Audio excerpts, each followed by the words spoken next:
বাড়িতে লাখ টাকা খরচ করে রং করলেন, কিন্তু আমাদের ছোট্ট একটা ভুলে আমাদের বাড়ির পুরো রংটাই নষ্ট হয়ে যায়। তার কারণ কি না, আমরা প্রথমেই বেছে নিতে পারি না যে কোন ফিনিশ আমরা লাগাবো, অর্থাৎ ম্যাট লাগাবো কোন দেয়ালে, স্যাটিন লাগাবো কোন দেয়ালে, কিংবা আমরা গ্লস লাগাবো কোন দেয়ালে।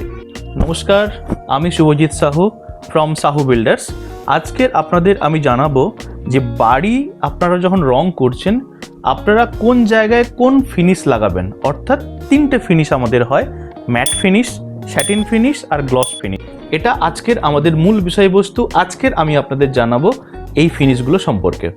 প্রথমেই আসি ম্যাট ফিনিশে। ম্যাট ফিনিশটা কি? প্রথমে আমাদের জানতে হবে যে ম্যাট ফিনিশ কি।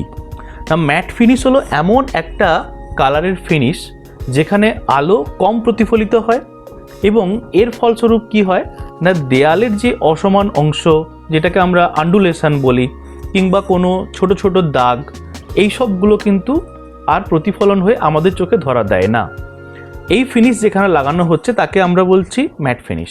এবার আসছি ম্যাট ফিনিশ কোথায় লাগাবো। প্রথমত আমরা ম্যাট ফিনিশ লাগাবো আমাদের বাড়ির সিলিংয়ে, অর্থাৎ সিলিংয়ে অনেক আন্ডুলেশন থাকে। ম্যাট ফিনিশ লাগালে ওই যে আন্ডুলেশনটা আমাদের চোখে পড়ে না।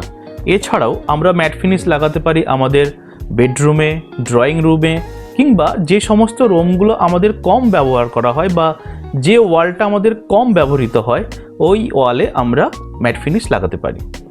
সেই সঙ্গে আরেকটা জিনিস মনে রাখবেন যে ম্যাট ফিনিশ কিন্তু বারবার পরিষ্কার করা যায় না।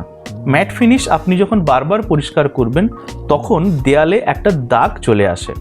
এরপরে আসছি স্যাটিন ফিনিশে। স্যাটিন ফিনিশটা কি? স্যাটিন ফিনিশ হচ্ছে যেটা হালকা চকচকে এবং যা পরিষ্কার করা সহজ। এখন প্রশ্ন, আমরা এই স্যাটিন ফিনিশ কোথায় ব্যবহার করব? প্রথমেই বলি, স্যাটিন ফিনিশ আমরা ব্যবহার করব লিভিং রুম, ডাইনিং, করিডোর কিংবা বাচ্চাদের ব্যবহৃত রুমে। সবথেকে ভালো ব্যাপার, স্যাটিন ফিনিশে যখন আমরা বারবার কোনো ধুলো বা কোনো হাতের ছাপ আসে বা আমাদের হাত থেকে ওগুলো লাগে, তারপরেও আমরা বারবার ওটাকে পরিষ্কার করতে পারি। তা সত্ত্বেও আমাদের যে স্যাটিন ফিনিশের যে কালারগুলো হয় এগুলো কিন্তু অনেক দীর্ঘস্থায়ী হয় বা দীর্ঘদিন পর্যন্ত চলতে পারে। এবার আসছি গ্লস ফিনিশে। আমরা প্রায়শই গ্লস ফিনিশ ব্যবহার করি। গ্লস ফিনিশ হলো খুব চকচকে এবং যে সারফেসে আমরা গ্লস ফিনিশটা লাগাবো সেই সারফেসটা আমাদের পরিষ্কার করতেও খুব সুবিধে হয়। এবার আসছি গ্লস ফিনিশ আমরা কোথায় লাগাবো। সাধারণত আমরা কাঠের দরজা জানলা কিংবা গ্রিলে আমরা গ্লস ফিনিশটা লাগাই। সে সঙ্গে আমাদের মনে রাখতে হবে যে যেসব বাড়ির বা যেসব রুমের দেয়ালগুলোতে আমাদের লাইটের রিফ্লেকশানটা কম, অর্থাৎ যেখানে আলো খুব কম আসে, ওই সব ওয়ালগুলোতে আমরা যদি হালকা কালারের গ্লস ফিনিশ ব্যবহার করতে পারি, এতে রুমে অনেক বেশি লাইট আসছে বা অনেক বেশি লাইট আছে মনে হয়।